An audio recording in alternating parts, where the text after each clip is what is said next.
China saw a 60-fold surge in H1N1 flu cases in 28 days, forcing Shenzhen to raise the risk level to medium. Students at a Sichuan school are given dog food. 3 disasters struck at the same time following Xi Jinping's re-election. People stated, all it needs is a spark to start a rebellion. It's all covered in today's China Truths. China saw a 60-fold surge in H1N1 flu cases in 28 days, forcing Shenzhen to raise the risk level to medium. The latest news reports continue to update the developing situation regarding the emergence of a new flu outbreak in mainland China, with patients being diagnosed with both COVID-19 and the flu. As per the Daily Economic News, the fever clinic at Peking University People's Hospital is receiving patients with both viruses daily, with flu being the primary concern for most of them. Recent data from Sentinel hospitals nationwide, as reported by NTD-TV, indicates a significant surge in the positivity rate for the influenza virus. The rate escalated from 0.7% to 41.6% within 28 days, between February 5 and March 5, marking an almost 60-fold increase.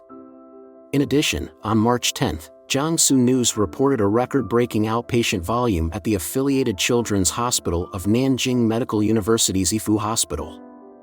Nonetheless, the statistics do not account for the large number of fever patients who have not sought medical attention, suggesting that the actual number of such patients is likely to be considerably higher. The number of reported influenza cases in Sentinel hospitals in Shenzhen is on the rise, causing the influenza risk level to escalate to medium risk as of March 8. Meanwhile, several schools in Beijing, Tianjin, Shanghai, Zhejiang, and other regions have suspended classes due to the spread of flu infections among students, and adults have also displayed symptoms of fever. Consequently, speculation abounds that this flu outbreak could represent a new variant of COVID-19. On March 13, a Shenzhen netizen named Jinjin Miao posted on Weibo, "My child had a fever at night, and when I touched his forehead, it was 38.2 degrees Celsius. During the day, he experienced stomach pains and diarrhea twice. What could it be? Flu? Norovirus?" After some investigation, it appears that neither of them is correct. Tian Geng, director of the Department of Infectious Diseases at Peking University People's Hospital, has made it clear that flu and COVID-19 are distinct viruses, although their symptomatic treatments are the same. He added that the symptoms of COVID-19 and flu are quite similar, such as fever and cough, among others. Both viruses can also result in pneumonia, indicating that the flu can be just as harmful. So, how can we determine whether the patient has been infected with H1N1 flu or COVID-19? According to Tian Geng, fever patients who have recently contracted COVID-19 are more likely to be infected with H1N1. He added, however, the most critical step remains confirming the diagnosis through nucleic acid or antigen testing for both flu and COVID-19. There have been reports that Beijing's biggest pediatric hospital was accused of charging exorbitant prices for nucleic acid testing during the flu outbreak. According to Vision Times, a video posted by a netizen on March 12 claims that an H1N1 flu outbreak has erupted in Beijing. The video depicts a father's child suffering from a persistent fever and a decrease in blood oxygen saturation from 95 to 85, forcing the father to rush to the hospital in the middle of the night. Upon arriving at Beijing's largest pediatric hospital, the man was astonished to find that it was filled, with most adults and children seeking treatment. The man recounted that his child had to undergo another nucleic acid test, costing over 200 yuan, about $29.14, at 11 p.m. He expressed his shock at the high prices and stated, "It's really shocking. The formula and taste are familiar, but the prices are different, and now they want money." In the end, he purchased 2 boxes of medicine, including oseltamivir granules and pediatric cough syrup, at a total cost of 750 yuan, about $109.29. On March 9, Mr. Zhao, a resident of Zhumadian City in Henan Province, reported to the Epoch Times that the influenza A virus is causing fatalities in his area. He said, "The flu is rampant."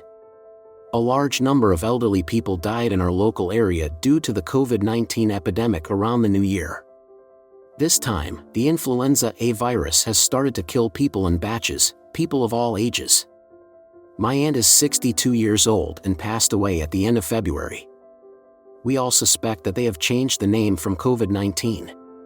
People who have died recently may have been infected with COVID-19 because my aunt died after her lungs turned white. During the funeral, I saw that the crematorium was running 24 hours a day, with too many corpses to burn. In response to this matter, US-based current affairs commentator Tang Jingyuan, who has a medical science background, told the Epoch Times, "The symptoms of influenza A and COVID-19 do have many similarities and overlaps. It is difficult to accurately distinguish them based on the symptoms alone. But for the CCP, because high-level leaders have publicly declared that they have achieved a victory in combating COVID-19 and created a miracle in the fight against it, etc., if COVID-19 resurges in China, it will deal a heavy blow to the credibility of the CCP. Therefore, the CCP has every motive to claim that a COVID-19 outbreak is a flu outbreak." Students at a Sichuan school are given dog food. A recent report by Geopi News, a mainland news outlet, has shed light on a concerning situation at the Changsha Foreign Language Experimental School located in Yan City, Sichuan Province. Several students have fallen ill with diarrhea, raising questions about the safety of the cafeteria's food. This development has understandably alarmed parents, especially since Changsha is the most expensive private school in the region, charging each student around 40,000 yuan, approximately $5,825, in various fees per year.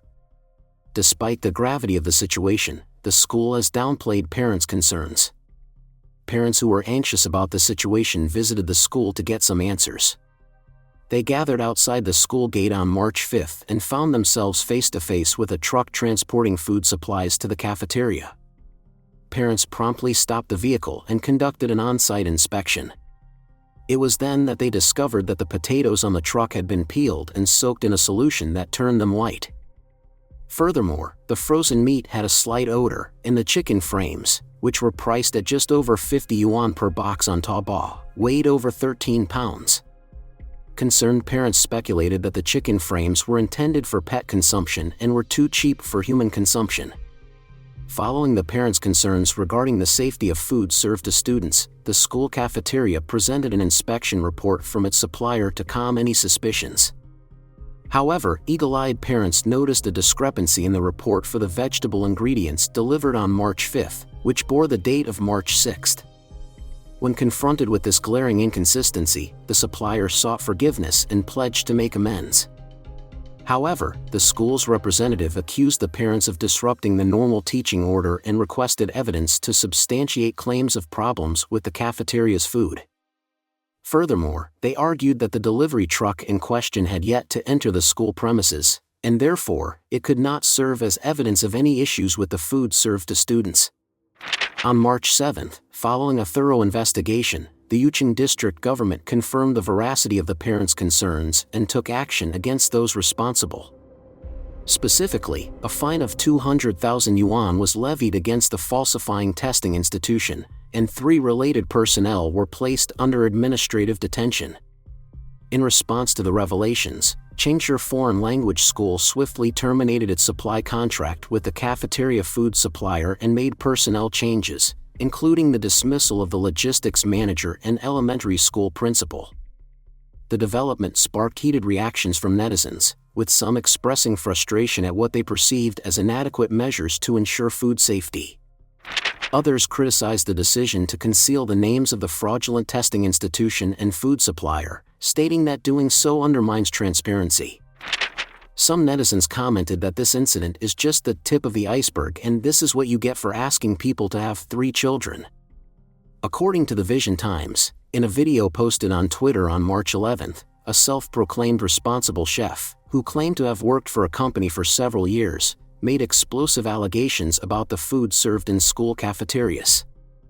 The chef alleged that the supplier delivered peeled vegetables that quickly oxidized and turned black or yellow after being peeled for more than 10 minutes, with many of them soaking in chemicals to maintain their appearance.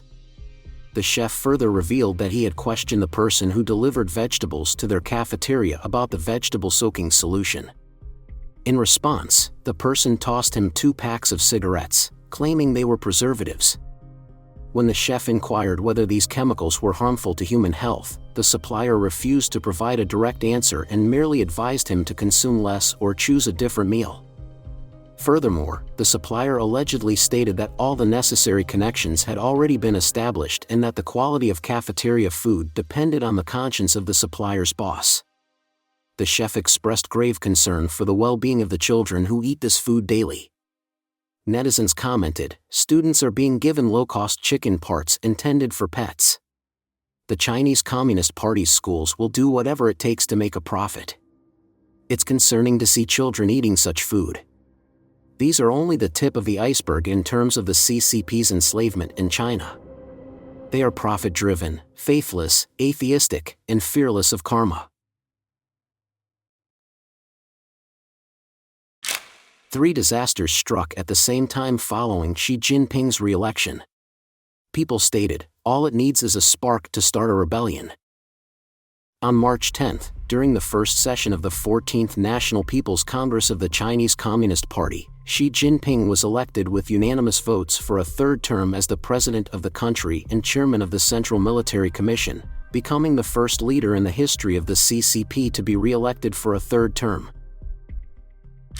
Sandstorm, blue sun and rain of worms. Coinciding with Xi's inauguration, Beijing was engulfed by a sandstorm and the sky became veiled in haze and darkness. Additionally, the rare occurrence of a blue sun was observed in the Beijing sky on March 10, in which the sun appeared blue instead of its typical yellow color. Moreover, Liaoning province experienced a terrifying rain of worms on the very same day. These phenomena have led internet users to connect the dots with the farewell speech of former CCP Premier Li Keqiang to State Council staff. A video circulating on the internet shows Li Keqiang saying, "Today is sunny," as if bathing in the spring light. As we often say, while people are working, heaven is watching. It seems that heaven does have eyes. Commentator Qin Peng said in Observations by Qin Peng that the Chinese people believe in the unity of heaven and man, and the yellow sand and dense haze in Beijing during Xi Jinping's re-election are ominous signs. In addition, on this day in history, March 10, 1912, Yuan Shikai became the provisional president of the Republic of China. 3 years later, Yuan attempted to proclaim himself emperor but failed and died in depression. Xi Jinping's choice to take office on this day has sparked many netizens' associations. Over 4,200 stocks fell. On the 10th, mainland media reported that the Shanghai and Shenzhen stock markets collectively experienced fluctuations, with over 4,200 individual stocks falling. By the end of trading, the Shanghai Composite Index fell 1.4%, the Shenzhen Component Index fell 1.19%, and the Chinext Index fell 0.1%. Similarly, the Hang Seng Index in Hong Kong also opened poorly, breaking through the 250-day bull-bear line and falling 490 points in half a day, eventually closing down 605 points or 3% at 19,319. As the stock market is considered a barometer of a country's economy, the collective drop highlights the market's lack of optimism regarding China's economic prospects, particularly as Xi Jinping has just been re-elected. The U.S. sends a gift to Xi Jinping. On March 10 Eastern Time, the COVID-19 Origin Declassification Act initiated by U.S. Senator Josh Hawley was passed by the House of Representatives, one day after it was passed by the Senate. The bill requires the U.S. government to disclose information related to the Wuhan Institute of Virology. According to the U.S. Constitution, the bill has become law after it passed both houses unanimously, and only awaits President Joe Biden's signature to be promulgated. In a congratulatory message for his re-election, Hawley published an open letter to Xi Jinping, which Qin Peng referred to as a gift letter. The letter reads, "Dear President Xi, today the U.S. House of Representatives followed the Senate in unanimously adopting my bill to declassify U.S. government intelligence on the origins of the COVID virus. I know you are keenly interested in this bill. Your own communist officials have written to my office demanding we renounce it, in their usual lecturing, idiotic style. But the bill will soon be law, unless you can convince President Biden to veto it. Time is up. Come clean about your role in spreading COVID to the world. Earlier, during an interview with Fox News on February 28, FBI Director Christopher Wray stated that COVID-19 likely originated from a possible laboratory incident in Wuhan, China. Wray also said that the Chinese government has been making every effort to impede the United States and other international community members from carrying out a thorough investigation into the virus's origins. All it needs is a spark to start a rebellion. In early 2020, an epidemic erupted in Wuhan, China. Due to the CCP's cover-up, the virus spread worldwide, causing a catastrophic disaster and immense harm to global economies and people's lives. Millions of people around the world died from the epidemic, and many countries demanded accountability from the CCP.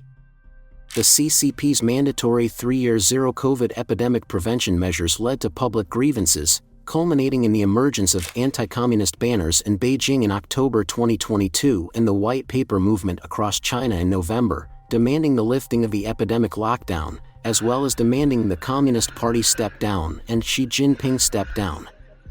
At the end of December last year, the CCP lifted epidemic prevention and control measures without warning, and the epidemic in China broke out in full swing.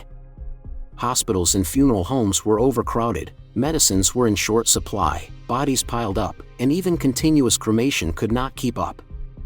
While many countries around the world have basically emerged from the epidemic and resumed normal life, the dire situation of the epidemic in China has shocked the world.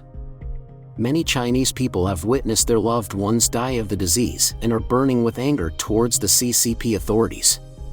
A Beijing resident complained about the CCP. The country is made up of its people. What does the CCP government think of its citizens?